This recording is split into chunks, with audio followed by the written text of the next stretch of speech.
সত্যি কথা বলতে সেই কবে হাঁসের ডিম খেয়েছি আমার সত্যিই মনে নেই। তার মানে বুঝতেই পারছো যে কতদিন আগে খেয়েছি। আজকে খুব ইচ্ছে হচ্ছিল যে হাঁসের ডিম খাবো, তো সকালবেলায় প্রদীপকে বলেছি আজকে না বাজার থেকে মাছ টাছ কিছু আনবে না, হাঁসের ডিম পেলে নিয়ে আসবে। বলে হ্যাঁ পাওয়া যায়, জানো তো সেই মহিলারা বিক্রি করে না, ওনাদের কাছে থাকে। তো প্রদীপ খুঁজে খুঁজে যাই হোক হাঁসের ডিম জোগাড় করে এনেছে, বউ খেতে চেয়েছে বলে কথা, তাই না? তবে তোমরা আবার অবাক হচ্ছ যে ইন্ডাকশন এরকম ভাবে ব্যালকনিতে কেন বসালো ডিম সেদ্ধ? দিদিভাইয়ের তো রান্নাঘর আছে। এই যে দেখো বাথরুমটা আগের দিন তোমাদের দেখিয়েছিলাম যে ভাঙাচোরা শুরু হয়েছে, কারণ বাথরুমটা আমরা নতুন ভাবে বানাচ্ছি। আর তো পুরো ভাঙাচোরা আজকে কমপ্লিট হয়ে গেছে, প্রচুর মিস্ত্রি কাজ করছে একসঙ্গে। তারপরে চলো দেখাচ্ছি, পুরো ব্লগটা দেখো, তাহলে বুঝতে পারবে যে আজকের দিনটা আমার কিভাবে কেটেছে। এই দেখো রান্নাঘরের অবস্থা, মানে সকাল থেকে চলছে রান্নাঘরে এই অবস্থা, তেল কালি বালি ঝালি, মানে যাতা অবস্থা হয়েছে। এই যে চিমনিটা নতুন কেনা হয়েছিল, সেই পুড়ে গেছিল আগের চিমনিটা, যে দুর্ঘটনা ঘটেছিল, তারপরে এটা নতুন নেওয়ার পরে এই প্রথম সার্ভিসিং হচ্ছে। তো সকালবেলায় না ওই যে ফিল্টার সার্ভিসিং করতে এসেছিল, আর তারপরে এসছে হচ্ছে চিমনি সার্ভিসিং করতে। আর প্রদীপ যখন বুক করে দুটো একসঙ্গেই ফোন করে দেয়, তাহলে কি মনে থাকে, মানে না হলে একটা করা হয় আর একটা করবো করবো ভেবে না আর করা হয় না, আমিও ভুলে যাই প্রদীপও ভুলে যায়, দিয়ে মিস হয়ে যায়, এরকম গন্ডগোল হয়ে যায়। তো সেই জন্য সকাল থেকে রান্নাঘরটাও পুরো বুক, মানে আমার কোনো চান্সই ছিল না। আর এই দিকে নিয়ে এসছে বাজার, দেখো কত সুন্দর কামরাঙা এনেছে। কিন্তু সত্যি কথা বলতে এখন আমি খাওয়ার সময় পাই না। আর এদিকে একটু হনুমানের মতন অ্যাক্টিং করলো, আমি ক্যামেরাটা ধরেছি দেখে। সবজিগুলো ওই যে টেবিলেই ঢালা রয়েছে, ওই যে বললাম রান্নাঘরে আমার সকাল থেকে কোনো সুযোগই হয়নি কাজ করার, মানে আজকের দিনের জন্য অন্য সবার দখলে রয়েছে রান্নাঘরটা, এরপরে আমি ঢুকবো কাজ করার জন্য। আর চিমনিটা দেখো সার্ভিসিং হয়ে গেছে, কত সুন্দর নতুন হয়ে গেছে, আমার ঝাঁ চকচকে হয়ে গেছে। যে কোনো জিনিসই পরিষ্কার পরিচ্ছন্ন করে রাখলে বা সার্ভিস করে রাখলে সত্যি অন্যরকম লাগে, বেশ ভালো লাগে দেখতে। চিমনির কাজ পুরো কমপ্লিট হয়ে গেছে, এরপরে হবে আমার যুদ্ধ শুরু, মানে রান্নাঘর পরিষ্কার পরিচ্ছন্নর কাজ, তারপরে হবে রান্না করার কাজ। এই যে আমি চলে এসেছি আমার যুদ্ধ করার জন্য রান্নাঘরে। সবার প্রথমে এসে গ্যাস ট্যাসগুলো মুছে নেব। আর ওই যে ভাই এসেছিল আর কি সার্ভিস করার জন্য, সে তো পেপার পেতে সবকিছু করেছিল, তো কালি টালি তো পেপারের ওপরে পড়েছিল, সে মানে সমস্ত কিছু পেপার গুটিয়ে ডাস্টবিনে ফেলে দিয়ে গেছে, কিন্তু তারপরেও কিন্তু একটা নোংরা তেল তেল একটা ভাব থেকেই যায়। তো আমি এটাকে ভালো করে পরিষ্কার করে মুছে তারপরে বসাবো হচ্ছে রান্না। তার মধ্যে পাপানকে দেখতে হবে, কারণ প্রদীপ প্রচন্ড ব্যস্ত, সবসময় আমাকে এদিকে সময় দিতে পারছে না। চিমনি সার্ভিস করছিল তখন ও একটুখানি বসে দেখছিল যে কি করে না করে, কারণ ওই সময় তো একটুখানি থাকতেই হয়, বিভিন্ন কাগজে সই টই করার থাকে, মানে সেই 1 বছরের জন্য কি বলে এমসি না কি এসব কিছু করানোর ব্যাপার থাকে।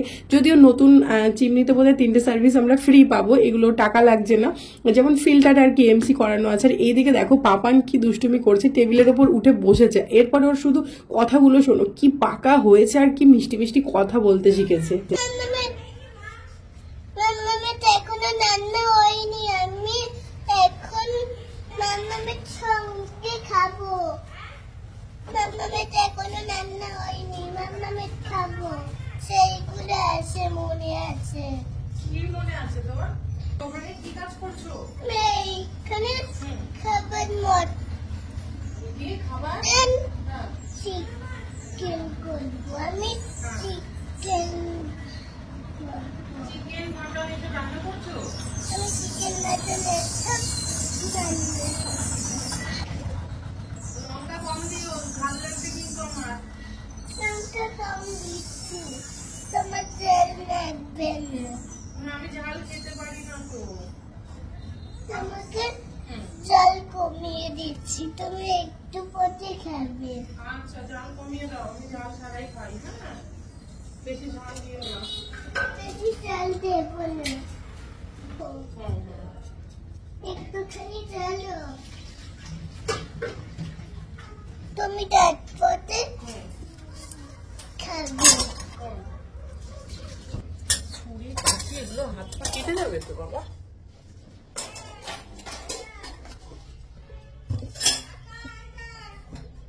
সবাইকে ফোন করতেছি, সবাই আসছো। হ্যাঁ সবজির দোকানে কত ভেজিটেবলস। ও সবজির দোকানে কত ভেজিটেবলস, তুমি তাই সবাইকে ফোন করছো? কত গাইজ আছে, এইখানে কত বাজেটে ভেজিটেবলস। তাই ঠিক আছে, তুমি ভেজিটেবলস বিক্রি করো। হ্যাঁ মামাম রান্না করুক, তুমি এদিকে আসবে না কিন্তু, তাহলে টেবিল থেকে পড়ে যাবে।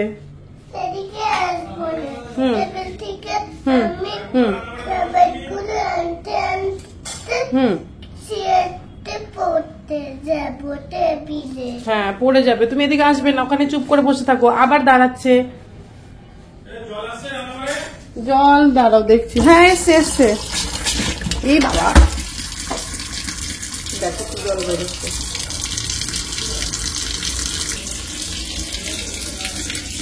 আসলে বাথরুম ভাঙাভাঙি করতে গিয়ে একটা পাইপ ফেটে গেছিল, তো সেই জন্য পুরো মেন জায়গা থেকে আর কি সব পাইপ লাইনের জল বন্ধ করা ছিল। তো তারপরে সেটাকে ঠিক করা হলো, কল মিস্ত্রি এসে ঠিক করলো, তারপরে আবার ওই কল চালু হলো। আর এদিকে প্রদীপ হাঁড়িতে করে জল এনে দিয়েছিল আমার রান্না বান্না করার জন্য। আর এদিকে আমি ডিমটা সেদ্ধ হয়ে গেছে ছাড়িয়ে নিচ্ছি। আর এই দেখো মানে ইন্ডাকশনে ভাত বসানো ছিল, আর এখানে আমি করছি যেহেতু এখানটায় মানে চিমনি পরিষ্কারের কাজ চলছিল, দেখছি দেরি হয়ে যাচ্ছে, ওই জন্য ডিম সেদ্ধটা নামিয়ে আবার ওখানে চাল ধুয়ে বসিয়ে দিয়েছিলাম। আর এখানে হচ্ছে এবারে আমি পরিষ্কার করে এই যে রান্না বান্নার ব্যবস্থা করছি। আজকে ভেবেছিলাম অনেক কিছু করবো, যেহেতু সবজি টবজি এনেছে, জানি না কতটা টাইম পাবো, প্রায় 1টা বেজে গেছে, অনেকটা দেরি হয়ে গেছে অনেকটা। আর এইদিকে হাঁসের ডিম তো আমি কবে খেয়েছি সেটাই ভুলে গেছি, তাহলে রান্না তো করাই হয়নি বহুদিন, সেটা তোমরা জানোই বা বুঝতেই পেরে গেছো। তো আমি যেরকম ভাবে নর্মাল ডিমের ঝোল করে সেরকম ভাবেই করছি, তো তোমরা দেখো, দেখে বলবে যে আমি ঠিকঠাক করলাম কিনা রান্নাটা। তো এই যে ডিমগুলো ভালো করে আগে ভেজে নিলাম একটু লাল লাল করে, তারপরে হচ্ছে এটাকে আলু দিয়ে ঝোল করবো। আর আজকে ভেবেছি অল্প পেঁয়াজ রসুন আমি ইউজ করবো ডিমে। আর এইদিকে দেখো আসলে কি বলতো ব্যাপারটা, এই যে পাপান টেবিলে বসে খেলা করছে, তো মানে আমি একদম মন থেকে কনসেন্ট্রেশন দিয়ে আমি রান্নাটা করতে পারছি না, মানে বারবার পেছন দিকে তাকাচ্ছি আর এইদিকে রান্না করছি। কারণ বাই চান্স হয়তো আমি খেয়াল করলাম না, ও খেলতে খেলতে একদম সামনের দিকে চলে আসলো, বা পেছন ঘুরে ও সামনের দিকে চলে আসলো, টেবিল উল্টে পড়ে গেল, এটা আমার মাথার মধ্যে রয়েছে, সেই জন্য বারবার ওকে দেখছি আর আমি রান্না করছি। যাই হোক চলো দেখো রান্নাটা কিভাবে করি। আর ডিমটা ভেজে তেল দিয়ে দিলাম, আর মানে সবকিছু আমি কি বলতো কাটাকাটি বাছাবাছি করছি, আর সেই সাথে মানে হাতও চলছে আর কি, গ্যাসও জ্বলছে, যেহেতু আগে থেকে তো আর কিছু গোছগাছ করা ছিল না। তেলের মধ্যে সামান্য একটু গোটা জিরে আর পেঁয়াজ ফোড়ন দিয়ে তার মধ্যে দিয়ে দিলাম দেখো গোটা গরম মশলা, তার সঙ্গে একটু জয়িত্রীও দিয়ে দিয়েছে, আর একটা ওই যে কি বলে ওটাকে, ওই স্টার কি একটা বলে, আমি ধরে এই সময় না নামটা ভুলেই গেলাম, এত জানি বা এত বলি, তারপরে ওই যে এই সময়টা ভুলে যাচ্ছি ভয়েস দিতে গিয়ে। যাই হোক ওগুলো দিয়ে দিলাম, সুন্দর একটা ফ্লেভার আসবে, মিষ্টি মিষ্টি একটা গন্ধ আসবে, একদম পেঁয়াজ রসুনের উগ্র গন্ধটা জানোই আমাদের বাড়িতে কেউ পছন্দ করে না, সেই জন্য খুব সীমিত পরিমাণে পেঁয়াজ, মানে একটা পেঁয়াজ একদম 2-4 কোয়া রসুন আর আদা দেখতেই পেলে যে কতটা কম পরিমাণে দিলাম মশলাটা, এবং সেটাকে খুব ভালো করে কষবো। আর এই গোটা গরম মশলাটা দিয়েছি এর জন্য একটা খুব সুন্দর মিষ্টি গন্ধ তৈরি হবে, এটা কিন্তু খেতে বেশ ভালো লাগবে, মানে যে ঝোলটা তৈরি হচ্ছে। আর এই দেখো প্যাকেট থেকে জিরের গুঁড়ো দিলাম, মানে এই যে বাড়িতে কালী পুজোটা হয়েছিল, অনুষ্ঠানের দিন রান্না বান্না হয়েছিল না, তো রাঁধুনি আর কি ওই গুঁড়ো মশলাটা বানিয়ে নিয়েছিল, তো সেই মশলাটা আমি মানে ইউজ করছিলাম এই কদিন, তো আজকে শেষ হলো। আর তার মধ্যে আমারও বাড়িতে বানানো একটা জিরের গুঁড়ো ছিল, তার সঙ্গে একটু জয়িত্রী মেশানো থাকে, তো সেই মশলাটাও একটু দিয়ে দিলাম, ফ্লেভারটা সুন্দর আসে। আর এখানে আমি বসিয়ে দিলাম হচ্ছে গরম জল ডিমের ঝোলটা দেওয়ার জন্য, দিয়ে এদিকে টুকটাক কাজ করছি, পাপানের সঙ্গে কথা বলছি, তোমাদের সঙ্গে সবকিছু শেয়ারও করছি, সবকিছু একসঙ্গেই চলছে। মানে নিজেকে নিজের দশভুজা মনে হয় যখন এরকম দৌড়াদৌড়ি করে কাজ করতে হয়, জানো তো। অ্যাকচুয়ালি আমার মনে হয় সব মেয়েরাই বাড়িতে কিন্তু এরকম ভাবে দশভুজার মতোই কাজ করে, তাই না?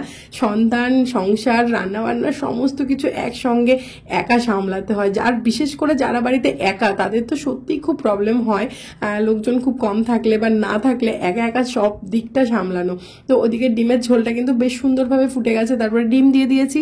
আর এইদিকে হচ্ছে বেথো শাক করবো, প্রদীপ অনেকটা বেথো শাক নিয়ে এসেছে, তো এই মানে ঝোলটা ফুটতে ফুটতে সেই সুযোগে আমি কিন্তু শাকগুলোও বেছে নিয়েছিলাম, এখন খুব ভালো করে ধুয়ে নিচ্ছি। আর যেহেতু বেথো শাক না প্রচুর বালি থাকে, তো সেই জন্য বড় এটা কি বলে ওটাকে, হাঁড়িটার মধ্যে আমি শাকটাকে ভালো করে ভাসিয়ে ভাসিয়ে ধুয়ে নিচ্ছি, তাহলে কি হবে বালিটা খুব সুন্দরভাবে বেরিয়ে যাবে। আর এই দেখো ডিমের ঝোলটা দেখে কিন্তু মনে হচ্ছে ভালোই হয়েছে, তাই না? খেতে ভালোই হয়েছিল, খেয়েছি তো আমরা, সেই জন্য বলতে পারছি, তোমরা দেখে বলবে যে দেখতে কেমন হয়েছিল।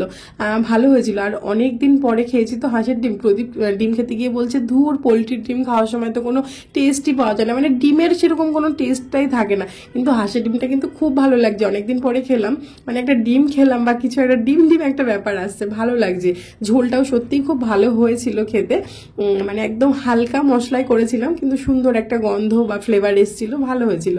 আর এখানে বেশ কিছু লঙ্কা ভেজে নিলাম, কারণ শাকের সঙ্গে লঙ্কা ভাজা না হলে ঠিক জমে না কিন্তু, তো সেই জন্য লঙ্কা ভেজে তার ওই তেলের মধ্যে দিয়ে দিলাম কালো জিরে, কাঁচা লঙ্কা ফোড়ন, আর দিয়ে দিলাম হচ্ছে বেথো শাকগুলো। আর আমি শাকটাও কিন্তু একদম নিরামিষ ভাবে করছি, মানে পেঁয়াজ রসুন ইউজ করছি না শাকটার মধ্যে, অ্যাকচুয়ালি পেঁয়াজ তো আমি দিই না শাকে, হয়তো একটু আধটু রসুন কখনো কখনো কোনো শাকে ফোড়ন দিই, তাও সবসময় দিই না। আর বেথু শাকের যে নিজস্ব একটা ফ্লেভার আছে সেটা আমার মনে হয় কালো জিরে কাঁচা লঙ্কার সঙ্গে খুব ভালো যায়, আর শুকনো লঙ্কা কামড় দিয়ে খেতে কিন্তু খুব ভালো লাগবে শাকটা। আর খুব বেশি কিছু রান্না করছি না, যেহেতু তাড়াহুড়োর মধ্যে, আর যে মিস্ত্রিরা কাজ করছে বারবার ওদিকে ডাকছে, বিভিন্ন কিছু দেখার জন্য যাচ্ছি।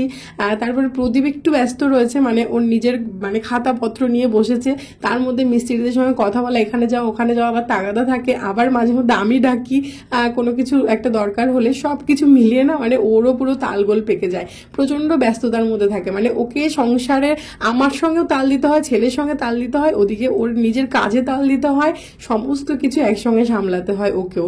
আর এদিকে পাপান বলছে আমি নামবো, আমাকে নামিয়ে দাও, তো ওকে টেবিল থেকে নামিয়ে দিলাম। আর আমার এই দেখো শাক ভাজাটা একদম সুন্দরভাবে হয়ে গেছে, আর পুরো গ্রিন গ্রিনই রয়েছে। কিন্তু শাক ভাজা আমার একদম টাইপের সেই কালার হয়ে গেলে না বাজে লাগে, মানে গ্রিন ভাবটা নষ্ট হয়ে যায় যদি মানে অনেকক্ষণ ধরে শাক ভাজা হয়। একদম গ্যাসের ফ্লেম বাড়িয়ে দিয়ে সুন্দর ঝপঝপ করে শাকটা ভেজে নিলে কালারটা খুব ভালো থাকে শাকের, আর শাকের স্মেলটাও খুব ভালো থাকে।